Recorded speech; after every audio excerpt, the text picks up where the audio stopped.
Boys Like Girls formed outside of Boston in 2005 in Andover, Massachusetts, thanks to the lead vocalist Martin Johnson. At 19 years old, Martin recruited bassist Brian Donahue and drummer John Keefe, who often goes by the nickname Beef, brought on guitarist Paul DiGiovanni. In 2006, Boys Like Girls' self-titled debut album sold over 700,000 in the US and earned a gold certification from the RIAA. But before mainstream success, like many artists, Boys Like Girls started at the bottom. As Massachusetts publication The Andover Townsman wrote in an interview with Martin, "We were living in a rat hole attic apartment and John slept on the kitchen floor. We were practicing every night and eventually got evicted due to noise. Then we all moved into my dad's place in Andover."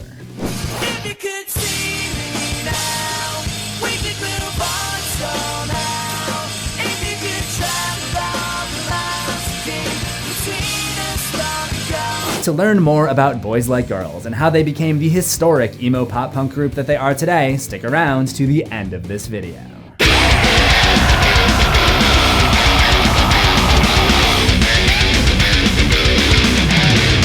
When I was in middle school, I used to spend time searching online for bands to listen to, and there was this Wikipedia page, list of emo artists. There were hundreds of bands listed on this page, and back then I would just download some albums and listen to them on a regular basis. And this is how avid music listeners like myself would listen to music in the 2000s, and that's how I discovered Boys Like Girls. Let's set the stage for the emo revival that was going on at the time. Goths, MySpace, angsty teens at the mall. The 2000s were significant for emo and pop punk and is often referred to as third wave emo. As NME magazine put it, in the mid-2000s, the emergence of MySpace took emo from a music genre to a fully fledged counterculture. The likes of Fall Out Boy, My Chemical Romance, Paramore, and Panic at the Disco became the figureheads of this mall emo offshoot, which was dominated by skin-tight jeans, guy liner, and black hair dye, while pant-shaped newspapers like the Daily Mail quickly scrambled to declare it some kind of cultural crisis point. It's fair to say that if you asked your mom what emo was, she'd probably pull up a picture of MCR frontman Gerard Way or Paramore's Hayley Williams, both of whom became icons of the scene almost overnight. The third wave of emo was a solid foundation for a band like Boys Like Girls to thrive, and they seem to catch it right at its peak in 2006. But before we can get there, we've got to rewind a bit to 2002, where a high school Martin first got behind the mic.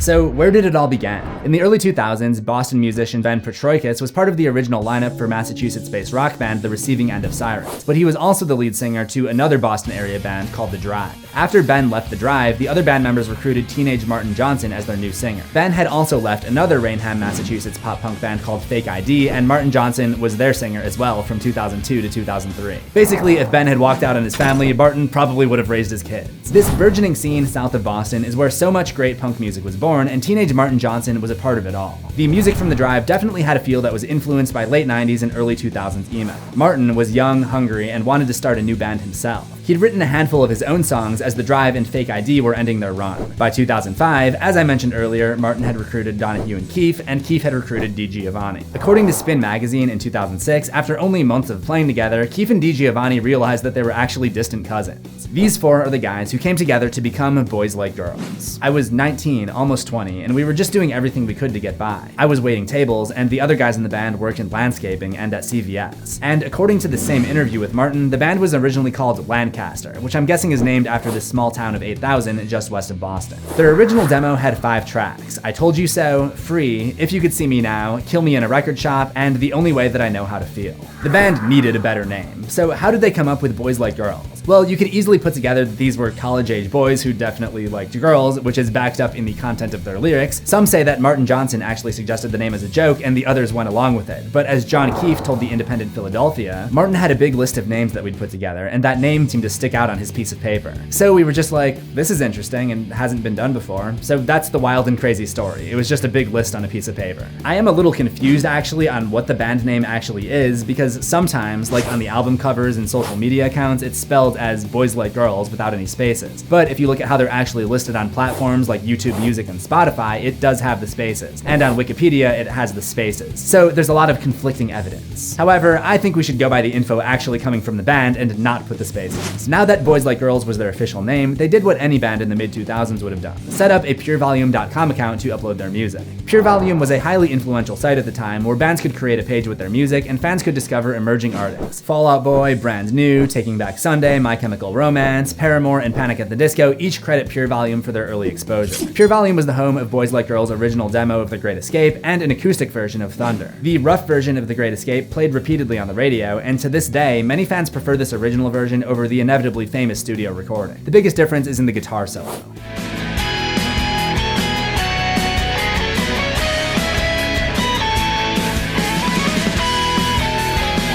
It was a magical early time for the band. The group was in a touring van when vocalist Martin heard themselves for the first time on the radio. Martin reflected on this experience at the time. "When I started screaming, the guys in the band realized that I wasn't playing a CD and our song was on the radio. I pulled the van over and we danced around the van while the sun was coming up. It was really poetic." By the end of 2005, Boys Like Girls climbed to the #1 spot of the top unsigned artist chart as reported on Absolute Punk.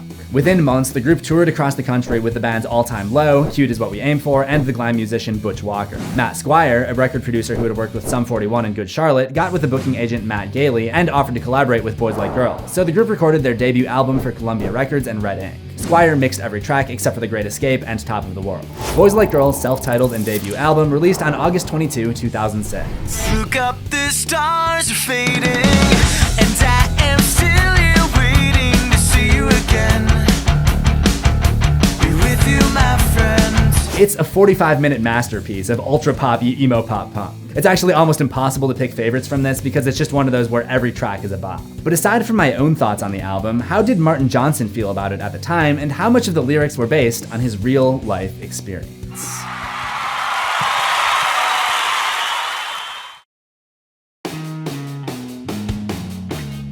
At the time of the release of Boys Like Girls' self-titled album, Martin Johnson said in an interview that the record's lyrics were semi-autobiographical. "Our self-titled debut goes through a series of events throughout the track listing, representing the last 2 years of my life. Though the songs weren't composed with that in mind, once they were all recorded, it became apparent that there was a story of love, loss, youth, and angst for the future that was waiting to be told. The songs go from optimistic songs and love songs to loss and breakup songs, ending back with Holiday, which starts the sequence over and symbolizes moving on and cycles in everyone's life."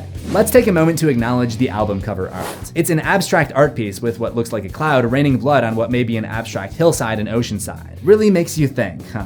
And they all say the same thing. It really makes you think. I will oftentimes refer to this band as one end of the spectrum of my music taste, essentially the poppiest band that I'll listen to. And this record shines through as the perfect example of why. Their first single was actually Hero Heroine, released October 16, 2006, but it wouldn't be played on mainstream radio until the following year. Martin had this very emo thing to say about it at the time. Hero Heroine is about how fast life can turn around and how someone just being there can save you. I am usually very closed off when it comes to relationships and don't let many people in. For some reason, this particular girl turned my life around 180 degrees without even trying. A sort of odd thing about the Hero Heroine music video is that there are actually 2 music videos. The original has the band playing in a room flooded with daylight, intercut with a scene where Martin walks into this restaurant that's getting robbed and meets this girl who looks like the scene version of Britney Spears, and then tries to find her again. They made the second video to coincide with the single release, where Martin is running around with a girlfriend doing 2000 stuff, such as listening to The Great Escape on a Nokia, while the band is off doing something else before ending with the band playing for fans. And speaking of The Great Escape, it would be the album's second single.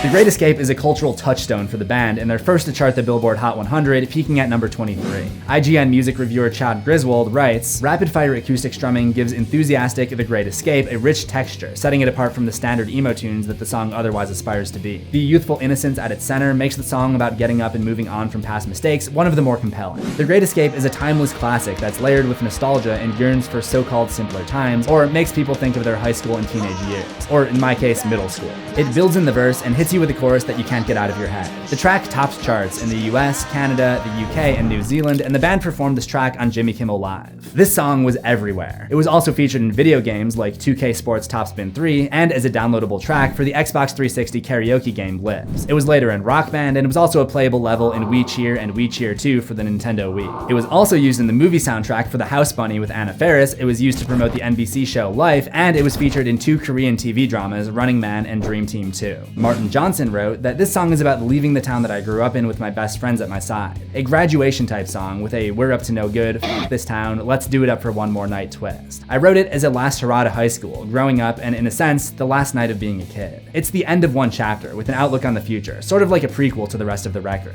The Great Escape music video was given priority treatment by Columbia Records, being directed by Alan Ferguson, a seasoned music video director who has directed videos for Gym Class Heroes, Fall Out Boy, Katy Perry, Jay-Z, Panic at the Disco, and more recently, Lizzo and Janelle Monáe. The video landed at the #1 spot on the coveted MTV's Total Request Live for 9 consecutive days. It features the band on a road trip to their concert, juxtaposed against high school fans leaving boring school to go watch Boys Like Girls at this concert. The video celebrates the joys of going to see your favorite band at a concert with your friends, which reminds me of a story, but I'll get to that when it's time. The self-titled record spawned multiple tours, one with Good Charlotte, the 2007 Warped Tour, and they played 2007 Bamboozle Festival. They also had their very own headlining tour called Tourzilla with We the Kings, The Audition, and All Time Low. And it was during Tourzilla that they released a deluxe version of the self-titled album, which came with bonus content like the band's AOL sessions. Now you may be asking, what is an AOL session? Well, AOL, or America Online, was one of the first ever internet services in the United States. Sessions at AOL was a place for musicians to perform and air on Fuse TV, kind of like MTV Unplugged or Tiny Desk Concerts on NPR.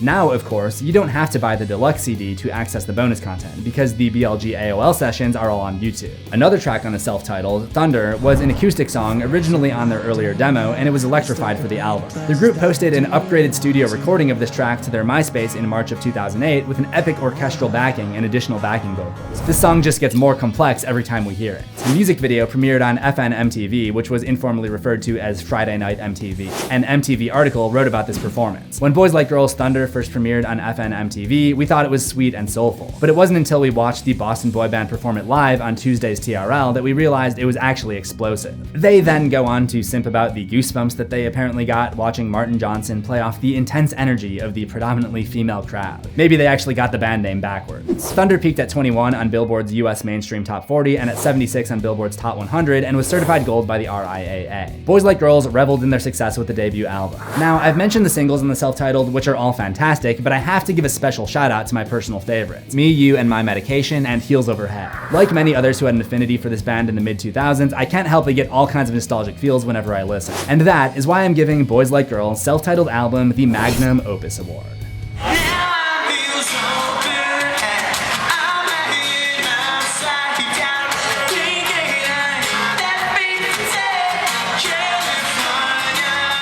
This album led to them opening for Avril Lavigne in 2008. A press release was published at the time announcing this tour and touting the following stats. Boys Like Girls has also been enjoying incredible exposure online, with more than 23 million total plays on the group's MySpace page, myspace.com/boyslikeGirls, where the band has logged more than 17.5 million profile views and has more than 423,000 friends, including Avril Lavigne. In 2007, Boys Like Girls won, with more than 68% of the vote, Spin.com's coveted Artist of the Year honors. Boys Like Girls, one of Alternative Press's 100 Bands You Need to Know in 2007, was also an AOL Breakers artist. The Boston boys laid the groundwork for success and were riding high from their debut. But could they recreate the success for their sophomore album, or would they end up suffering a hangover?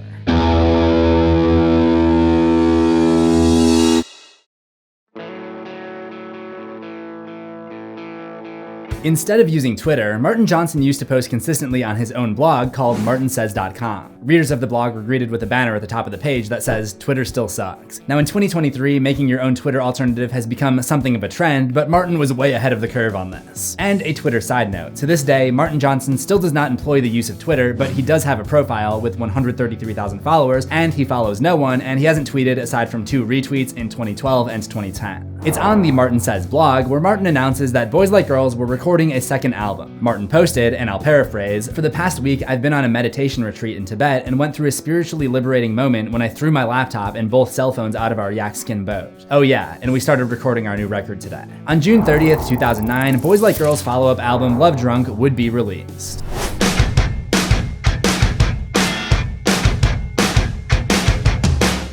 I'm flying down the fast lane, doing 95, 90 things on my brain. Don't know where the hell I'm going, but I'm going after you. The The band stuck to its tried and true template of songs with great hooks and lyrics aiming to melt hearts. Tim Sendra, a reviewer for AllMusic, wrote, "The difference this time is that the songs are better written and hookier, especially the rockers. She's Got a Boyfriend Now and Contagious sound like 2000s updates of the classic 80s sound of pop rockers like Bryan Adams and Rick Springfield. Real Thing even conjures up the red leather and headbanded ghost of Loverboy. Strip away a few of the modern things like autotune and programmed drums and there you are. These very catchy, super fun rockers comprise 2/3 of the album." Not coincidentally, the album art for the 80s rock band Loverboy's Just Getting Started looks a little similar to the album cover for Love Drunk. The Love Drunk cover features a heart dripping blood. Maybe it's harkening back to the cloud dripping blood for the self-titled? It really does make you think. Not really. Boys Like Girls worked on Love Drunk with producer Brian Howes, who had worked with Chris Cornell, Hinder, and Puddle of Mud, and producer Sam and Sluggo, who worked with Cobra Starship, Gym Class Heroes, and Metro Station. Each of them were dubbed as auteurs of arena emo. At the time, it felt like this was right up there with the first album, but listening now, there are way too many slow songs breaking up the action that I'm not as crazy about. But the highlights on this one are as high as ever. The lyrics on Love Drunk are some of the most creative lyrics I've ever heard, and they still hit. I feel like anyone could relate and just be screaming that bridge. All the time I wasted on you, all the bullshit you put me through. I'm checking into rehab cause everything that we had didn't mean a thing to you. Another thing of note is that the guitars on this album feel heavier than the first album on songs like Contagious and The Shot Heard Around the World. In an interview written by Billboard, Martin Johnson said this about the album: "It's definitely still BLG. It doesn't stray off the path too much, but it doesn't sound as youthy, angsty, whiny. It's more grown up lyrically and musically, and taking influences from across the board, from every type of music, and putting it into one and having a lot of fun. I think a lot more people will be able to relate to it." The first single on Love Drunk was in fact Love Drunk. Martin wrote it with professional songwriters Sam Hollander and Dave Katz. It is definitely one of my favorites on the album. With an electric opening, it relies heavily on hooks and has a beautiful key change. The track premiered on MySpace in June 2009. Johnson said at the time, "It's obviously not about being in love. It's about giving the FU to a relationship and a situation." Love Drunk was often compared to Somebody Told Me by the Killers. Although I never made this connection on my own, listening to them back to back, yeah, I can definitely hear it. Well, somebody told me you had a boyfriend who looked like a girlfriend that I had in February of last year. I used to be love drunk, but now I'm hungover. Love you forever, forever is over. We used to kiss all night, now it's just a bar fight. So don't call me quiet, say hello to goodbye. The track topped charts all over the world. A review from Bill Lamb at About wrote, "Love Drunk is quite possibly the pop-punk hit of 2009. Boys Like Girls lean more strongly to the pop end than most of their punkish colleagues. They wear their debt to Jimmy Eat World on their sleeves. All of that said, there are elements of Love Drunk that are positively glorious. The Great Escape was just a taste of what these guys can do." Listening to the song, you can't help but get a huge hit of nostalgia for the time. The track was certified platinum in the US and gold in Canada. The music video for Love Drunk features actress Ashley Tisdale, who is known for playing Maddie Fitzpatrick in the hit Disney Channel series The Sweet Life of Zack and Cody, or as Sharpay Evans in High School Musical. I bring that up because it seems kind of fitting. The band quickly became a lot more produced and kind of corporate very early on due to their almost immediate success, whereas a lot of other emo pop bands didn't really do that until the 2010s. So casting one of the biggest industry plants in the world of tween and young teen Disney Channel stuff, there were definitely some more calculated moves going on behind the scenes, and this would maybe be a hint at their future endeavors. The video showcases the band playing at a giant arcade. Johnson and the other guys compete for Tisdale's attention at a carnival game because apparently boys do like girls. While Ashley Tisdale was on set, she praised Boys Like Girls on MTV News and said, "I love their music. It's super exciting. I've always dreamt about being in it." Their second single on the album, released September 2009, is She's Got a Boyfriend Now, which is of course not to be confused with the song She's Got a Girlfriend Now by Real Big Fish. The second single is reportedly about Johnson's inability to hold down a relationship while being on the road, and that 3 different relationships of his while touring failed miserably. The third single, released in October, was 2 is Better Than 1, and features none other than Ticketmaster disruptor Taylor Swift. How does that name keep finding its way into my videos? When recording the song, Martin said in an interview, the track was missing something, that female voice, that call and response sort of thing to really show what the song was about, that 2 is better than 1. And Taylor was obviously the first choice for that natural, beautiful voice, and we really wanted her to be on it. Alright, I don't know about that. Again, the signs of the band leaning more to the pop side of pop punk are definitely there, even if this album is still generally pretty well liked by the punk side of the fandom. 2 is Better Than 1, as you can imagine, was a huge commercial success, and by December 2011 has sold more than 1.5 million copies, their biggest hit to date. And thankfully, Taylor Swift doesn't appear in the music video, which is another video of the band playing in a room intercut with a couple doing romance stuff, which once again mostly just consists consists of like just jostling each other around. Oh my gosh, this is so funny because I'm teasing him by taking his guitar. Oh, you're cutting bread? Oh, that's so funny. That's so romantic. Yeah, it's a little cringe. It was their first top 20 single on Billboard's Hot 100 and peaked at 7 in Billboard's mainstream top 40. This actually wasn't the first time Martin Johnson had worked with Taylor. You wake up, it's raining and it's Monday. Looks like one of those rough days. You'll Always Find Your Way Back Home, as featured in the Hannah Montana movie, was written by Taylor Swift and Martin Johnson. I actually never knew about this at the time because I was not a Hannah Montana girl, believe it or not, but kinda not bad. I mean, you can hear that Boys Like Girls guitar riff back there. However, this gig for Martin, and let's face it, probably the money that came with it, would eventually create issues for the band. But before we get there, a random side note. During the Love Drunk touring days, the band toured all across the world, including the MTV World Stage in Malaysia, where apparently fans gifted Martin Johnson with a toilet seat, which he hung up in his bathroom. Which is not what that's for, but hey, it's not my bathroom. Love Drunk's fourth and final single was Heartbreak, released in April 2010, and is my other personal favorite on the album. Even though the band employed autotune on this track, which I've never been a fan of, it still somehow works for me. I guess I was willing to look past it because of the heavier guitars on this one. The band was experimenting and finding ways to keep it fresh for fans, and this anthem debuted at number 36 on the US Billboard Mainstream Top 40 and peaked at 31. The music video premiered on Vivo and showcases the band playing at a beauty pageant where the contestants sabotage each other to win. Love Drunk, despite being a little more manufactured and starting to creep away from the alternative rock aspects that put the band on the map, was mostly considered a quality follow-up to Boys Like Girls' debut album, and the Boston Boys were batting 2 for 2. Now it's over. Which pretty much guarantees that their third album will be just as good as the first two, if not better, right? They'll bat 3 for 3, right? Right?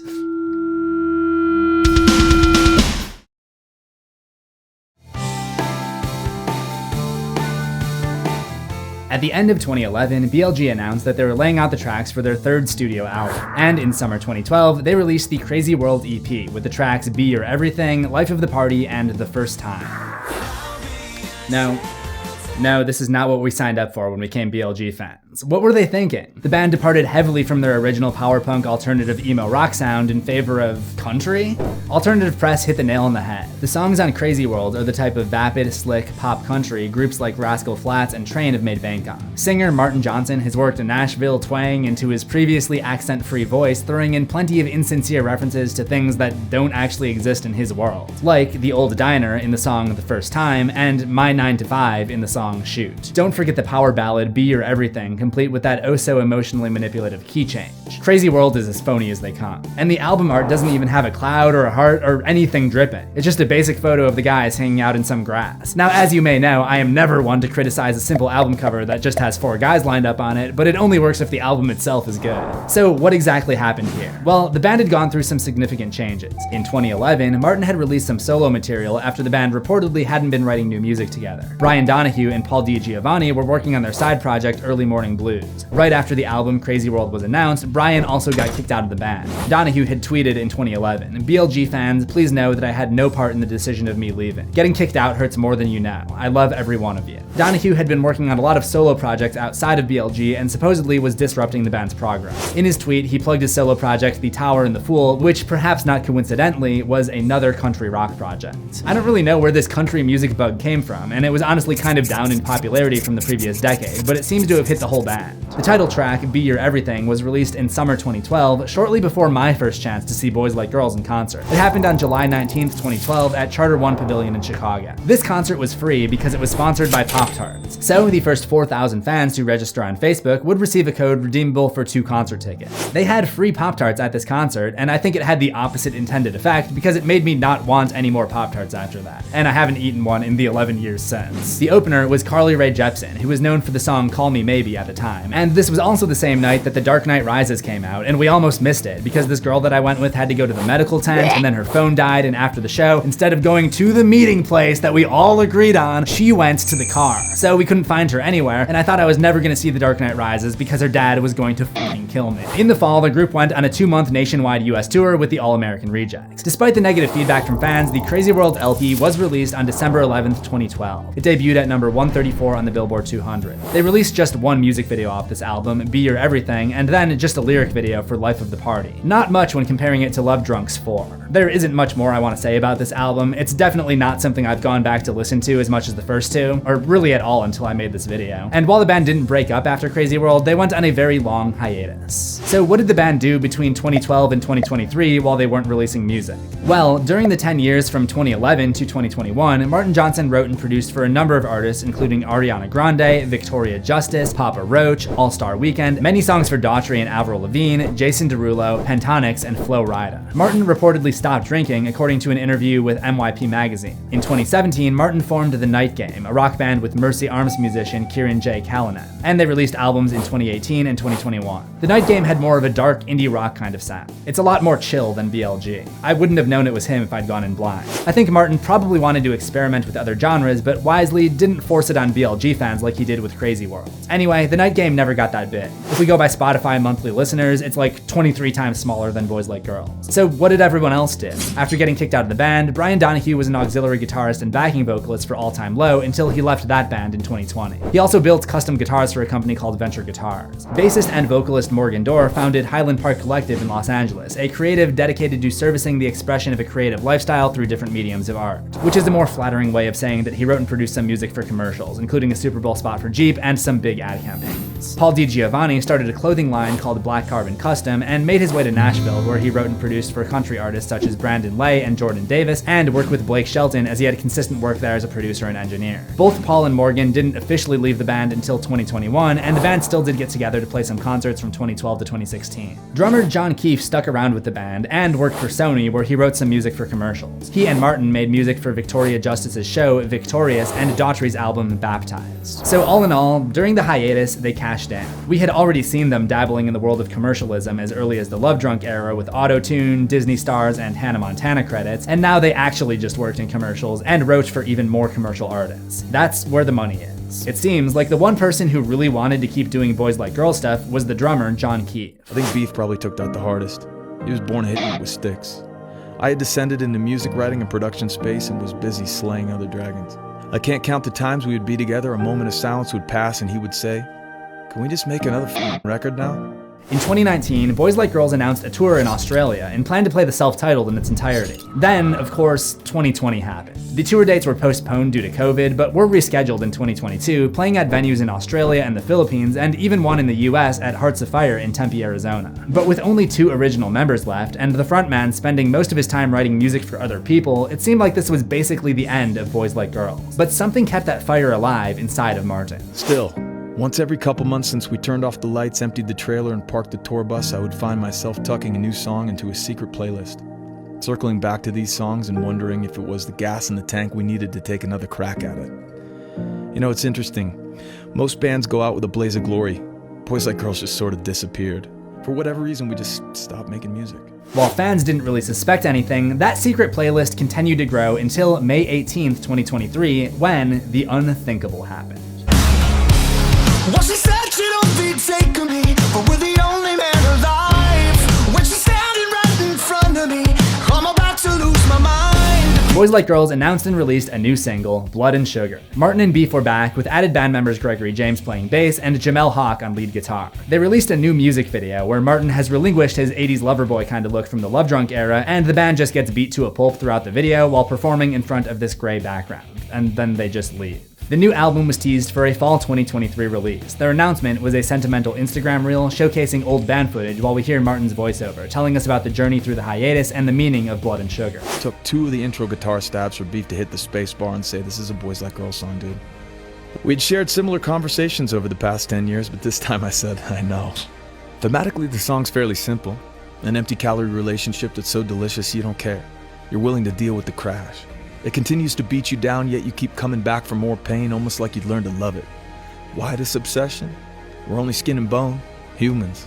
Just blood and sugar, really. It took 11 years and half the band was lost, but Boys Like Girls was finally back. They announced their new album and released a second new song, Outside, in July 2023, with the video featuring a montage of old clips dating back to 2004, eventually leading up to a modern performance. The third single was called Cry, and a music video dropped the following month. It starts as a classic BLG slow song, and the video is made to look like it's all one shot of Martin singing in a dilapidated house. Then, halfway through, he picks up a guitar and joins the band in an area with a stage as the music builds up to an epic rock performance. The whole thing symbolizes how the band was waiting in the wings for Martin to finish his personal commercial songwriting journey during the hiatus and return to the band. Which is not entirely accurate because this is not exactly the same lineup as before, but the sentiment is there. The fourth and final single, New Love, came out that September, and is kind of a pop rock ballad that a more mature Boys Like Girls needed to produce to keep up with the modern industry. It certainly captured the sound of the forthcoming album and let fans know what to expect. The video is mainly concert footage mixed with cutaways to Johnson around the theater, but much like the Outside, gives us an idea of where the reinvented band were at.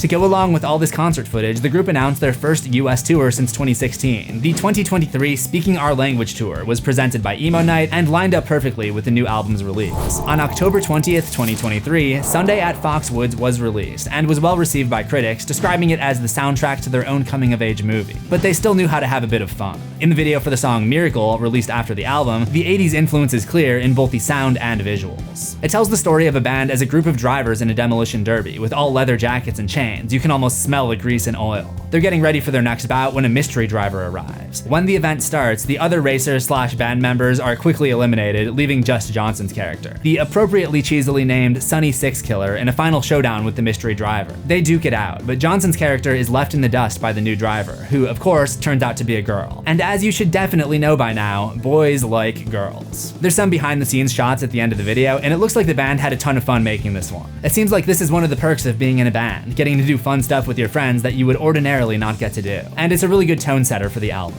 Overall, Sunday at Foxwoods is an all-out swing for the fences collection of anthemic pop rock.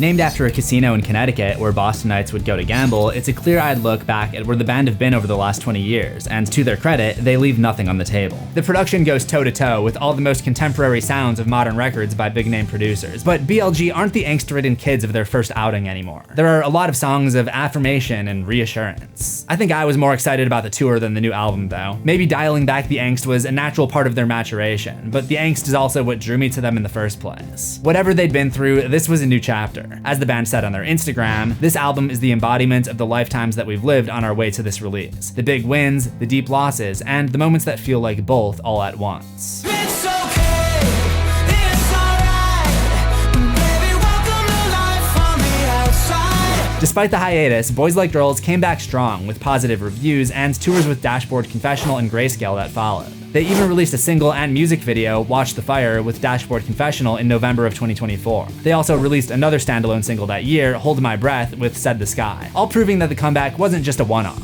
There's obviously still more to come from BLG, and we'll be ready for any updates as they come in. This is going to be my cutoff point though. If anything happens between this and the release of the video, I'll have to cover it next time I talk about Boys Like Girls. I did, of course, have a blast during their comeback tour when I saw them perform at the Hollywood Palladium. It was like reliving my childhood with a bunch of people who were also reliving their childhoods. But this time I made the conscious choice to go by myself and not be responsible for driving home any girls, even if I like them. Stay plugged in by subscribing to Pumpkin Metal for more than just Pumpkin Metal, let the bell toll for notifications, and I will see you in the next one. Assuming, mic drop.